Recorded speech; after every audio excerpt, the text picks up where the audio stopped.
Hello, good evening. My name is Stephen NT, and today is Wednesday. We're discussing, it's supposed to be Corporate Wednesday, but tonight we'll be tossing and turning the NPP's True State of the Nation's address, which was delivered a while ago, a few hours ago, and we'll focus on the economics bit so that it will fall within our Corporate Wednesday show tonight. And so last Thursday, February 21, President John Dramani Mahama delivered the State of the Nation's address. His State of the Nation's address, mandated by the Constitution, which is supposed to be his work program. The NPP minority group was not in Parliament, to the delight of some and to the disappointment of others. The minority in Parliament on Wednesday, that's today, presented what they call the True State of the Nation, and some of the expressions that I will use will be borrowed from their statement. The NPP minority says that to the mostly laughing and cheering NDC crowds which populated the public galleries of Parliament during the President John Mahama's State of the Nation's address, the President delivered a comprehensive, bold and spot-on statement. Others, they claim, were less enthused and thought it was a rehash of the NDC 2012 manifesto document with no new initiatives. Now, to what extent and purpose did the minority present its State of the Nation's address today? I have with me in the studio Kweku Kwating, who is MP for Obuasi West and ranking member on finance, and he will tell us why. Also, I'm expecting Dr. Samuel Boame, who is a leading member of the Forum for Governance and Justice, which is a civil society group, to give us a different perspective over this NPP State of the Nation's address. You can join us by text 1760 or you can post your Facebook comments on our Facebook walls, facebook.com/Joy News. And if you are on Twitter, it's easy. You can send us a tweet on Joy News on TV. Our handle again is Joy News on TV. We are on WhatsApp also. So if you have your tablets or your smartphones, you can quickly send us your comments via WhatsApp by phone 0544 334722. The WhatsApp number again is 0544 334722. You're reminded that this does not take a call. We just read the WhatsApp message that you send to that number. So you may decide, you may want to not call because it won't be answered. So Mr. Kwating, it's great to have you on the show again. Thank you very much. How is the NPP doing? Oh, the NPP. Generally. Generally, we're doing very well. You were hoping to form the next government. You didn't get to form the next government. A new government has been formed. We are challenging the validity. Declaration of the results, which called him the winner of that election. You did not. You boycotted the President's State of the Nation's address, which is a constitutional mandate by Article 67. You did that. Now, the critical question I want to put to you tonight is that after boycotting the President's State of the Nation's address, what moral authority do you have now to critique or demand accountability from his State of the Nation's address by bringing out your own State of the Nation's address? Well, thank you and good evening to your viewers. To begin with, I think the Constitution grants each and every Ghanaian or any group of Ghanaians the right to express their views on matters that concern all of us. And so anybody, any Ghanaian, even non-Ghanaians, are at liberty to look at our country and to say, this is where you guys are, or this is where we are. The NPP minority in Parliament exercised that right to discuss with the Ghanaian public where we think we are as a nation. And the views we discussed today are views picked up from our constituents and our people across the country about what they think their circumstances are as Ghanaians. And as we would probably have the opportunity to discuss this evening, the doomsaw in my own constituency of Boase in the last 10 months, we haven't had water flowing through our taps. Now, that is the state of the nation, and we thought it was proper to discuss that as true representatives of the people and to draw the attention of those who have been taking our taxes, that these problems ought to be fixed and that they should be up and doing. But your taxes, sorry, your wages and salaries are also paid by the same taxes, which are expected to provide light and water to your constituents. So you were actually voted for, elected to go to Parliament and perhaps critique the presentation of policies which you think are inimical to the state. So if you disagree with, for example, the President's State of the Nation's address, what stopped you from going to Parliament to make your voice heard? For which reason you are paid anyway? Well, you're right. We're paid, of course, to represent our people, to make laws. But we are also paid by the taxpayer to ensure that systems in Ghana work well, that electoral processes deliver the will of the people. I would feel guilty if, after being paid by the taxpayer, I see wrongs happening and I turn the other way simply because I would be accused of boycotting an exercise. So, yes, we're paid by the taxpayer, but that is the more reason why on this occasion we have to stand up to be counted, because we want the will of the people to count in elections. And so I do not see the conflict at all. I think our position is very consistent with the reason the taxpayers pay us. So let's talk about today. Yeah. You read the true state of the nation. You call it the true state of the nation. Now, what makes you think? Well, I want to believe that you didn't read President Mahama's statement at all. Let's put that on record. I heard bits of it on TV. You know, we walked out of the chamber once he entered. I heard bits of it on TV, and I've heard media people discuss bits of it. But honestly, I haven't read. You haven't engaged the statement, no, so you wouldn't know in principle whether some of the things you said were captured in his statements. Well, the things we put out today, views we have picked up from Ghanaians. Okay. So if the president did say anything to satisfy Ghanaians, they probably would not have been expressing those views to us. So once Ghanaians expressed these as concerned, we considered it our responsibility to put them together and to put them in public discussions. So whether the president addressed them or not should be borne by the concerns people feel. The fact that people still have these concerns suggests to me that probably the president didn't do a very good job, and we would respond to the concerns of those who pay us. I know your True State of the Nation's address is 31 pages, so we might not be able to run through all of them, but tonight let's focus on the economy.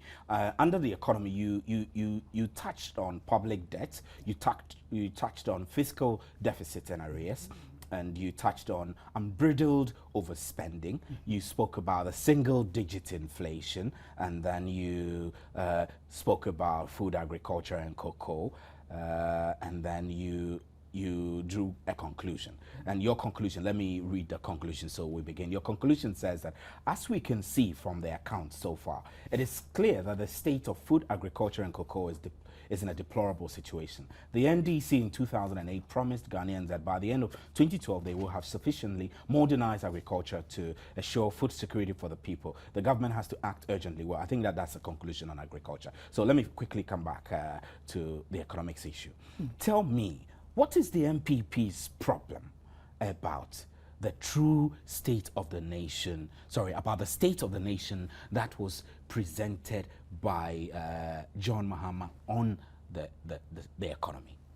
Well, I think I have made a point that I'm not exactly sure what the president put out in respect of the economy, but I can tell you what many people out there feel about the economy. I can also tell you what official publications by the Bank of Ghana, by the Ghana Statistical Service, say about the state of our economy, and that was what we discussed today.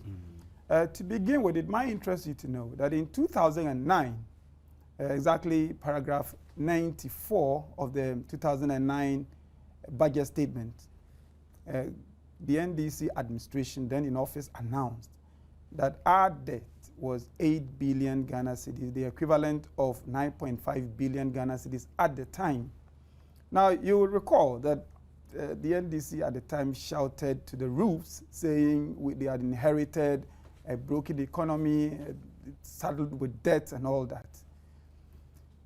In 2012, by the close of 2012, that national debt had escalated to 33.5 billion Ghana cedis. Now, there's a difference of 24 billion. Now, that is without the Chinese loan. If you add the Chinese loan, it goes up. And the average each Ghanaian would be owing would be about 1,600 Ghana cedis per head. But if you extrapolate it that way, that would not be fair. Well, it is just to give us an idea, our responsibility in what the government is doing in our name. Government is borrowing in our name, and it is fair to ask the question, what is there to show for it? Now, the worst news about that is that 55% of that borrowing was from the domestic market. So government has been crowding out the private sector with the consequence that the interest rates are very high, and therefore the private sector cannot borrow, expand their businesses, and create jobs. The result is our youth roaming the streets of our countrysides and in our cities without jobs. We're saying that that government habit must stop. There's too much borrowing for projects we do not see. I mean, under the Kufuor administration, we did indicate that the NDC inherited a public debt of 9.5 billion Ghana cedis. We saw the stadia, we saw Accra, Kumasi, Sekondi, Tamale. We saw the social intervention programs. We saw the National Health Insurance Program, the school feeding, and all the social interventions that were implemented by the Kufuor administration. The question we are asking is, what is there to show for this 24 billion debt in over 4 years? There isn't that much to show for it. And the point we're making is really? Is there nothing to show for it? I mean, the NDC government had to come and complete some of the road projects which you started. The NDC government had to start construction of schools all across the country where they put up dormitories to accommodate the increasing number of students that are in senior high schools. I think there's a lot to I agree with you. That was to put the expenditure. I agree with you. That was to put it extremely.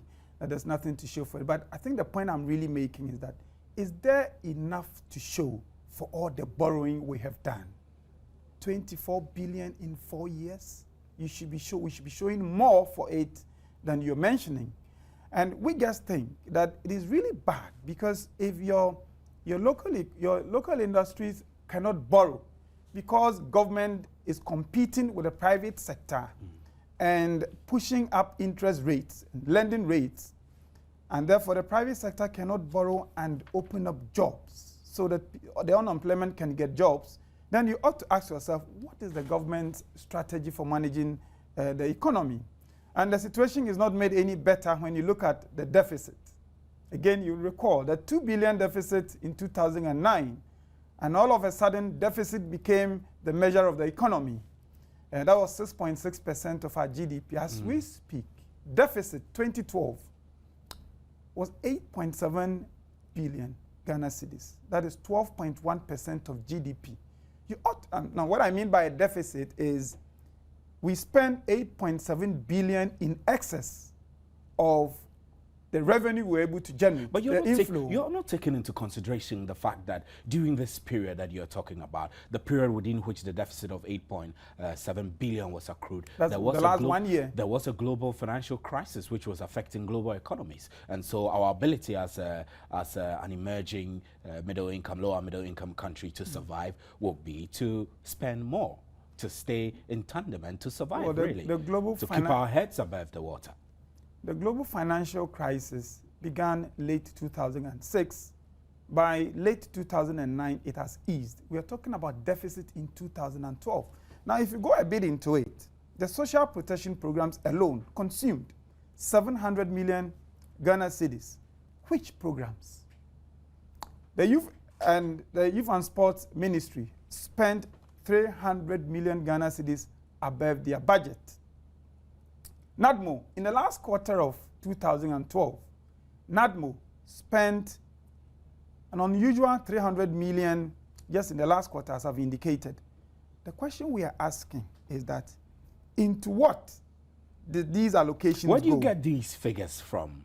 Oh, they are in the budget statement. We're taking most of them from the Monetary Policy Committee report of the Bank of Ghana. I don't think anybody would dispute these figures. Next week, the budget will be formally presented and these figures would be known. But what we are even asking is, into what did these expenditures go? And when I look at it, and I think all of us agree that we have a certain difficulty with managing our deficits in election years. It would appear to me when you look at expenditures to NADMO, I'm not too sure in the last quarter of 2012 there were any special disasters that NADMO had to spend this money. I get a sense that these were put into illegitimate election expenses, the laptops, the bicycles, and the things that were distributed by the ruling party. Where did that money come from? And so that is why you're making allegations which you can't really substantiate. Well, that's why we're putting it to government. That the government ought to explain why, in the last quarter of 2012, NADMO, for instance, spent 300 million. What were the interventions? What were the disasters that NADMO used the resources to address? And I have no doubt at all that most of these allocations were put there for the purposes of running the elections of the NDC. And especially if you look at the allocation to the office of the president. And you know, traditionally, we just put that money, that figure together. We do not go into it into detail. We say national security, it goes to the office of the president. We want to know. And the reason we ought to know is that government is using this deficit as a basis to increase fuel prices and to stifle increases in wages for the public sector workers. And so we ought to be asking government, who is responsible for these deficits? I have heard a point made that it is because wages are high. If you get into the figures, wages were not that high. And the contribution of wages to the deficit that we are discussing today was very small. I still think government has to answer questions about where that deficit came from. And I make that point not just to point out that the NDC used these monies wrongly, but also for all of us as a country to learn lessons, because we have seen in other election years where there has been deficit, even though we have never had this kind of unimaginable deficit.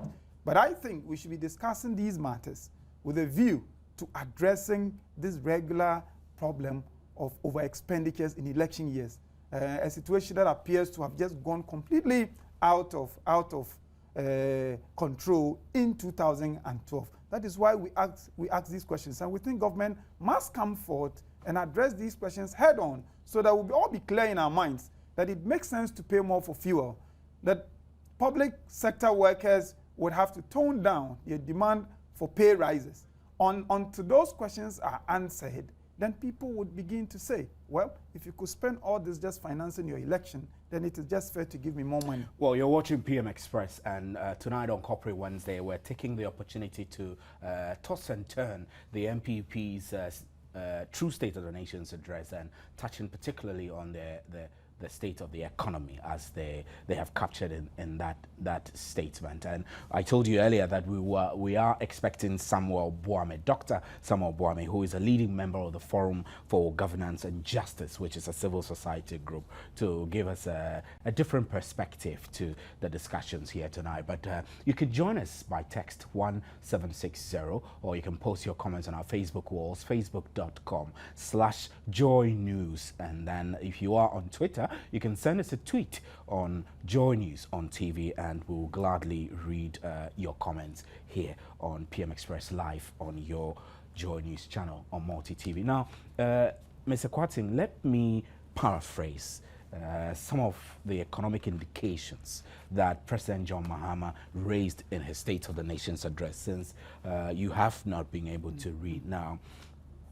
In summary, he referred to the positive growth rate of 14% GDP in a single year, and then he spoke about the vision to work to sustain the growth at a rate of 8%. He also mentioned that under the NDC administration, government has been able to stabilize the macroeconomy. He touched on macroeconomic stabilities, and he referred to a single-digit inflation. He also talked about strong foreign reserve now, but then he mentioned that there have been fiscal challenges. Fiscal challenges, where the reasons he gave for these fiscal challenges was where misalignment in expenditure category, especially personal emoluments, which has shot the deficit to 6.9% of national revenue.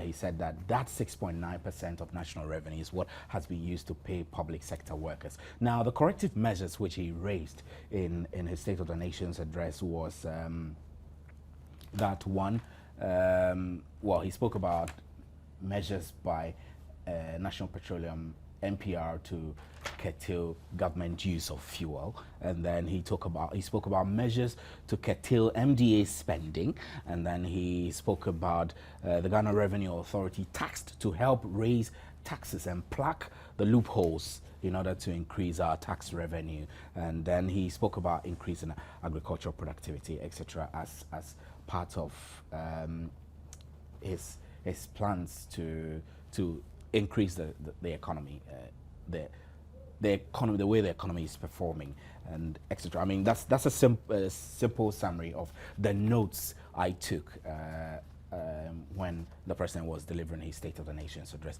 You obviously think different, because in relation to the positive growth, you had questions about that. You've also had questions about the sustained single-digit inflation. I'm not sure whether you also agree that it is workable within the economic space we have, for government to aim at sustaining the growth rate at 8%. Well, I think I've already made remarks regarding the attempt to put the blame on for public wages, for the deficit we have run on public sector wages. That is so unfair, and we would want to know from the president, it is not sufficient to say you are taking this percentage of public sector of our revenue. The wage bill is this percentage of our revenue, and so salary levels have to go down. I think what we are interested in is what accounts for the deficit. You see, once you answer that question honestly, then you would know where to cut the losses and to save some money. So long as we continue to deceive ourselves that it is public sector wages that is responsible for the deficit, we would run into problems. Now, about the growth figures, I will get back to this deficit matter, but about the growth figures, you just read out. In 2008, or at the close of 2008, when this administration, the Mills Mama administration took over the management of the economy without oil was expanding at a rate of 8.4%. Now, at the time we had discovered oil, but it hadn't come on stream. That is to say, it was not making input into the economy. By 2011, this had happened. So in 2011, we recorded a growth, we're told, of 14.4%. That was the target, and it was really interesting that we got it spot on, 14.4% that was targeted. Now, previously, we had made 4.7% in 2009. We had made much less figure in less than the administration inherited it in 2010. In 2011, when we reported 14.4%, we did hear the government saying to the rules that this is unprecedented growth. Today, I still hear government spokespersons run that propaganda. You see, what we were not told was that almost 50% of that growth was coming from the oil. And because you draw oil from high seas and you export, it does not really create the kind of jobs you'd want your citizenry to have. Therefore, that growth did not come from any clear strategies of government. If you look at the non-oil sector, it was actually a decline from the 8.4% we saw in 2008. So this plenty talk about we have been growing at, well, we are the fastest growing economy in the world. It's for me pointless propaganda. Now, in 2011, what should have worried government was that the non-oil sector, the traditional sectors of the economy, were growing at a slower rate than they did in 2008. That should have been of concern to government. Once we decided to do propaganda and to say we have achieved unprecedented growth as though the oil was by some special intervention of government, we had positioned ourselves not to learn from our mistakes. So in 2012, oil and non-oil put together was 7.1%. Oil and non-oil put together, we did make the point in our statement that the government ought to tell us what percentage of that was coming from the traditional sectors of the economy and what percentage was coming from oil. You see, until we are clear in our minds what is causing the slowdown, we are unable to address that. And when I hear rhetoric like this, that we are doing very well and we started from we are the fastest growing economy, now we are one of the fastest growing economy, now we are hurting ourselves. I think that a good government is one that says we did not do very well this year. Going forward, we have diagnosed the failures. We think we will do this and this to improve the situation, then people will have confidence. To pretend that all is well when you know that 7.1%, it means the revenue from the proceeds from oil are not being used to grow the economy, so that the economy is expanding now at a slower rate than we're doing in 2008 without oil. And that is what troubles people like me, that we ought to be honest with this so that we'll be able to address them. That is for the growth figure. So all this business, the government has now targeted. Last year, I think we targeted over 9%. We ended up with 7.1, worse than 2008 without oil. Now we're targeting even less than 9%, what, 8.6%? Now that is a target. What I think government should be asking itself, if without oil, Ghana was able to do 8.4, why is it that with oil, now that we have the oil proceeds to put into productive sectors of the economy and generate more economic activity, we are now targeting 8.6. We should be embarrassed about this and to ask ourselves, where are we getting it What wrong? would the NPP have done different? The NPP would have looked, I doubt it very much, that if we had won the election in 2008, that we would have been recording the kind of low growth rates we are experiencing. But if we did, then we will be honest and say, yes, the traditional sectors of the economy grew less than they did in 2008. So yes, we achieved 14.4%, which is good. But the additional growth came from oil, which was God's gift to us. Of course, we thank the Kufuor administration for the extra energy it put into discovering oil in commercial quantities. But we recognize. But the structures were laid down. That is fine. Even we can go back to the previous governments that we are able to get oil. But you're not always going to discover oil. You need to manage what you have been given by God properly. And if it was the NPP administration in power, we should have known in 2011 that the outcome of our economic growth strategies was not good, because the traditional sectors of the economy were seeing a slowdown. If that acknowledgement had been made, then government could have said, I am going to do this and this to fix the slowdown, and on oil, I'll do this and that to improve it. As we speak, the government seems not to have done that. And so we are now being told that together with oil in 2013, we're going to do 8.6. Is that not mediocrity? Well, that is why we should shift away. If I can move on quickly now. No, I want to read some comments that are coming in Okay. quickly so that we'll go back to the discussions. This one coming from Atiso Mauko Saint Maka says that I thought the NPP said there is no precedent in Ghana. So why are they demanding accountability from the president who does not exist? They would better be advised to go on the floor of Parliament and canvass those arguments, and they will meet the counter argument that rather the state of their party address. That's rather what the state their party should address. Thank you very much. And Awal Isaku Kenewu says that the true state of the nation is that we live in the questionable reign of a president who seemed to be totally clueless of how to address the most problems facing the country. And Ahmed Idiza says, which president are they referring to? They should have told Ghanaians the state of their party. And then I have some WhatsApp messages also coming. I'll quickly read some of them. This one comes from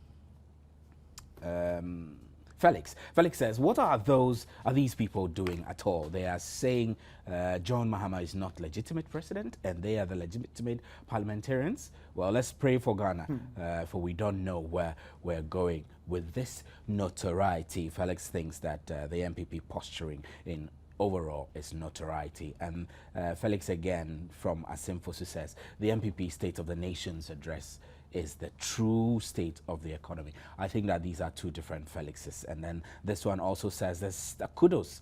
The stark reality is that times are hard, and it doesn't have to take NPP's perspective of state of the nation's outlook. The earlier the government get its act together, the better for all of us. Utilities providers have to be up and doing just so we can live for once in dignity. For me, this is the national interest. That is from Sami Kokofiko. That's a nice name. And then this one also says Station of the Nation. I reckon that you're giving us a commendation. Thank you very much. And so, yeah, so we're discussing the true state of the nation as represented by the NPP. And I'm here in the studio with Kweku Kwatin, who is MP for Obuasi West and also a ranking member on finance in Parliament. We have been expecting, we're still expecting Dr. Samuel Boame, who is a leading member of the Forum for Governance and Justice, to provide a different perspective to this. You can send more of your texts and comments. We'll take a short break. We'll be right back. Stay with us. Welcome back to PM Express Corporate Wednesday, actually, but tonight we're discussing the NPP's true state of the nations. And I have with me Kweku Kwatin, who is MP for Obuasi West, and he has corrected me that he's actually a member of the Finance Committee of Parliament and not a ranking member on finance. And he is the policy advisor to the NPP. And I'm told that we have Rashid Pelpo, who is the Minister of State at the Presidency, joining us now. Good evening, sir, and thanks for your time. Good evening, sir, and thanks for joining us on PM Express. Hello, good evening. It's great to have you again. How are you, sir? Well, I'm doing very well. Great. I'm sure you've followed in the media news of the NPP also coming out with what they term the true state of the nation. Let me quickly get your reaction first on the fact that the party in opposition decides to bring out a counter state of the nation to what the president, who is mandated by Article 67 of the Constitution to bring out, brought.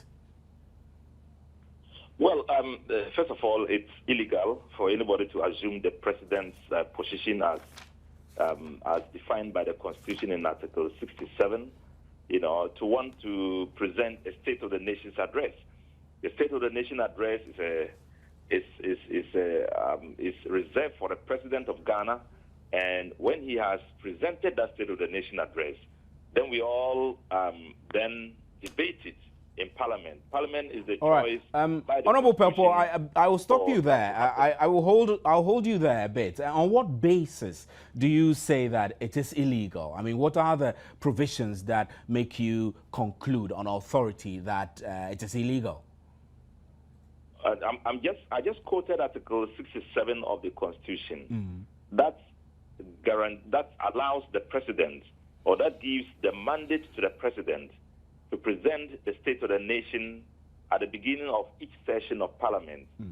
So if anybody decides to usurp that power to assume the presidency or the power of the president to present a state of the nation's address, that fellow would not be doing the people of this Ghana, this country, any good at all. They would be doing the illegality. I mean, you can't assume the presidency, the power of the president to present the state of the nation's address. But the NDC has done that before, haven't they? By the Constitution is the Parliament of Ghana. So we don't know what they did and call it a state of the nation's address. Right, so you basically think that it is illegal. I'll get a quick reaction from you, Kweku Kwatin. The Rashid Pelpo, who is a Minister of State at the presidency, says it is illegal. And there are some who have argued, really, that the NPP coming out with what they term true state of the nation address is treasonable, actually. Oh, first, good evening, Honorable Rashid Pelpo. It is not illegal. I mean, the article he refers to says the president would come to the floor of Parliament and deliver an address. If the minority in Parliament decide to invite the media and discuss with them the state of the nation as we have gathered from the people we interact with in our constituencies, there's nothing unconstitutional about that.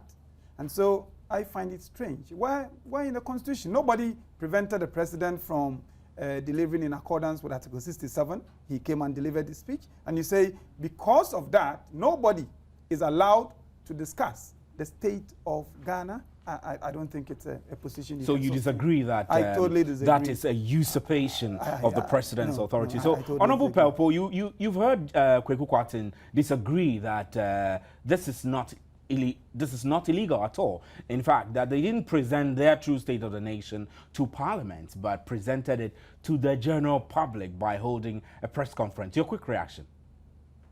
Well, I've just heard him talking about the fact that it's, the provision talks about the president addressing Parliament at the stated times.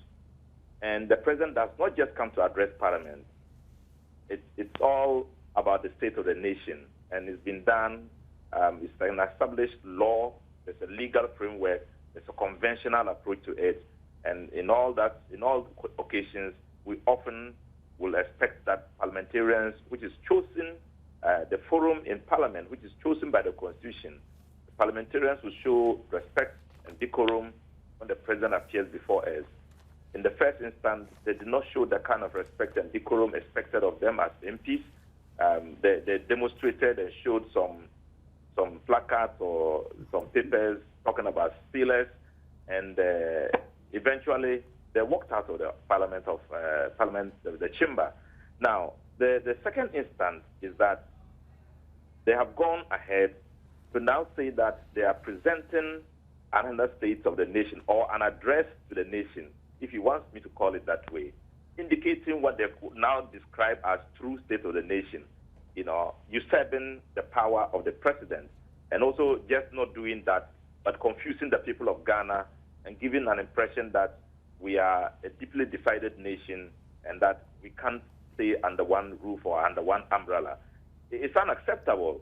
I do respect the opposition view. I respect the minority decision to be in opposition. I mean, to oppose and any choice they want, any direction they want to choose to oppose.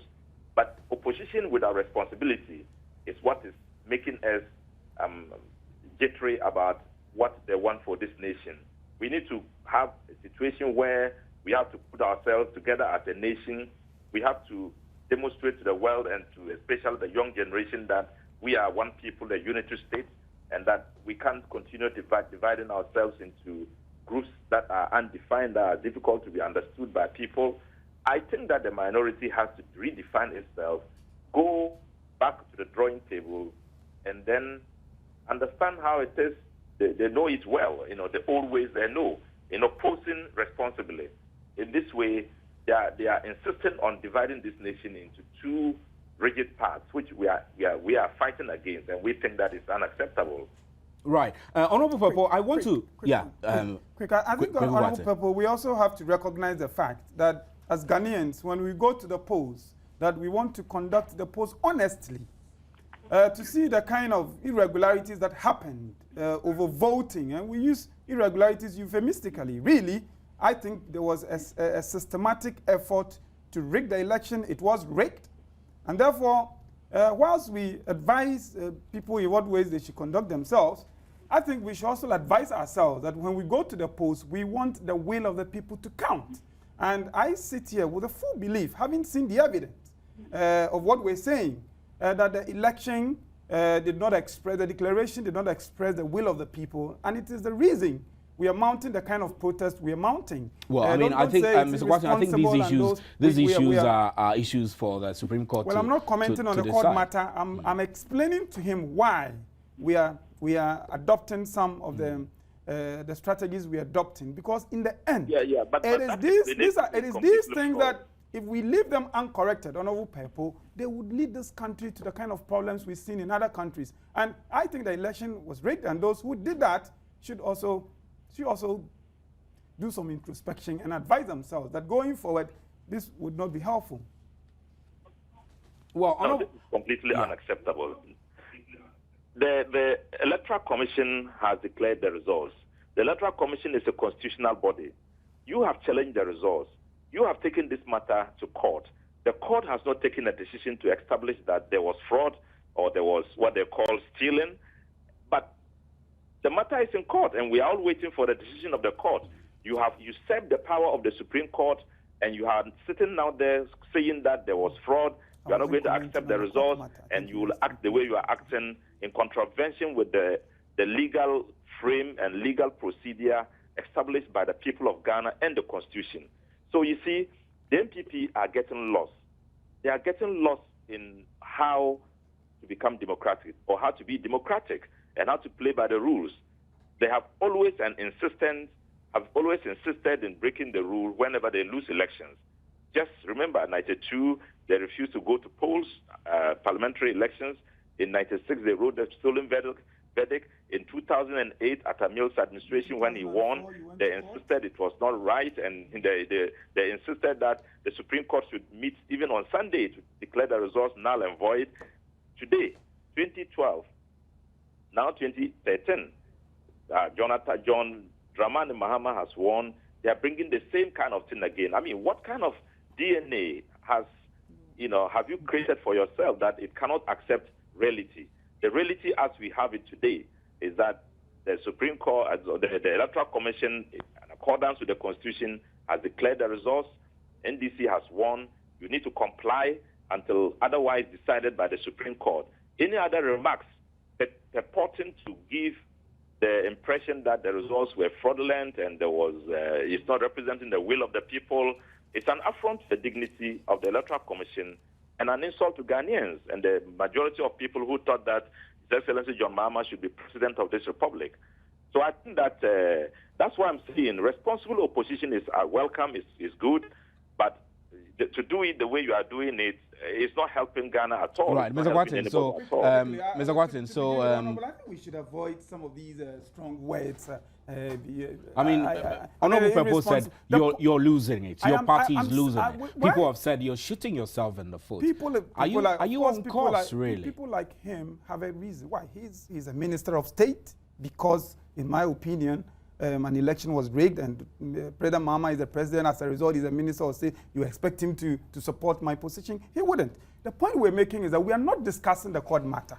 You're making suggestions such as irresponsible opposition, why we are holding press conferences to express our views of where we are as a nation. You say it's unconstitutional. I'm telling you that the reason we're doing that is that you rigged the elections. I have not discussed any court matter. And if you want to respond and say we did not, that is okay. But to go on about irresponsible, and I think it's unhelpful. What we are saying is that all the actions we have embarked on are not illegal. If you think it is wrong to walk out of parliament and that there are some sanctions that could be applied, the law could take its course. If you think it is a legitimate way to express protest, then that is fine. But not to tell us exactly where the unconstitutionality is. We have had many media houses, many people say what they feel about events in this country, where they think we are. If, for the first time I'm hearing that if any group decided to express their views of where we are as a country, it is unconstitutional. Why this desperation? So, honorable people, we do recognize that, yes, we have to play our roles in Parliament. I think we're doing that quite well. It is also our responsibility to ensure that the kind of things your party and some elements within the Electoral Commission did during the elections are unacceptable, and we would ensure that reforms happen to make sure in the future the will of the people would really count. Honorable Papo, quickly, before I let you go, and we're very grateful that you could stay on there. I'll quickly paraphrase some of the issues that were raised in President Mahama's State of the Nation's address when he spoke about the fiscal challenges that are affecting Ghana. He spoke emphatically of misalignment in expenditure category, which he attributed to the shooting up of personnel emoluments up to about 6.9% of the national revenue to pay public sector wages. Now, the NPP in its true State of the Nation's address feel that the 8.7 billion deficit that the country recorded in 2012 cannot in any way be attributed to a rise in public sector wages. Your reaction to that? Well, first of all, let me say that I'm surprised that, when the honorable member discusses economics, I admire him a lot, because basically that's his field. When he's talking politics, it's a matter of concern. You see, the NPP did not say that we rigged the elections. The court action is seeking to indict the Electoral Commission for irregularities, which they said have an influence on the outcome of the elections. He's now sitting there and saying that, oh, it's fraud. We have gone to rig the elections. They won't agree. They are calling on people to disobey and to disorder, calling on their members to do all kinds of things. It's unacceptable. You see, the issue about the 60.9% wage bill, it's a crucial matter. It's very serious. It shows that we are spending much more in paying salaries than any other expenditures we make at all. Out of the close to about 14 billion that comes into the budget or the kitty, what we spend on wages alone is about 8 billion. The rest of it is you spend about another 2 billion subsidizing. But the minority says that's that's not a true reflection. That's the point I was putting to you. I'm not ready to discuss their views at all, because their views are expressed under on a platform of unconstitutionality, and it's not worthy for our discussion and consideration. Okay. So, Honorable Papo, that you mentioned something about. Yeah, I'm listening, sir. Yeah, you mentioned something about His Excellency John Mahama's position about the problems that are confronting us, about the wage bill and the need for us to approach it and solve the problem headlong. And I'm saying it's important, because spending so much, 60.9% on wage bill alone, is wiping out all our gains we are making in the oil industry, for example. And it's piling on debt on us again in the petroleum subsidy, which we have been paying for all these years. Now, it is important that we take very, very strong decisions about these things as a nation. And we know that obstructors will say that, well, it's not true, and they will find a reason to explain some other, but we have to concentrate on the issue. Yes, Honorable Papo. Do something about this, there would be a problem. Honorable Papo, I'm afraid this is all time will allow us, and I'm very grateful that you could join us. Thank you very much for joining us. And I've got a couple of your messages, Mr. Kwating. I quickly read through some of the messages and I will wrap up. Our time is up already. Ibrahim Hadi says that NPP will surely collapse no matter what. I believe some Ghanaians have regretted giving them their mandate to rule for 8 years. What do they take Ghanaians for? Is their State of the Nation's address necessary? Come 2016, John Mahama will ride over the elephant for the second time. Jerry Atu Texan says the NPP is always confused and they will never remain focused. Before they realized the implication of using well, I don't want to be mentioning names, but I'll cut it off here. Jerry Atto Texan will have to put in our comments in a decorous manner. The Titus Salifo says the NPP should be made aware that we don't have two presidents in this country. There's nothing significant in their so-called true state of the nation. Waste of time and funds. Awal Isaku Kanawu says this presentation by the minority is a manifestation of the true state of our dear Ghana, and we live under the questionable reign of a president who seemed to be totally, well, I've read this already, and Beatrice Ama Jovakpo says that they should stop making a fool of themselves. Why can't they wait for the court to declare them as winners before delivering their so-called state of the nation's address? They should better be advised to go on the floor of parliament to canvass those arguments.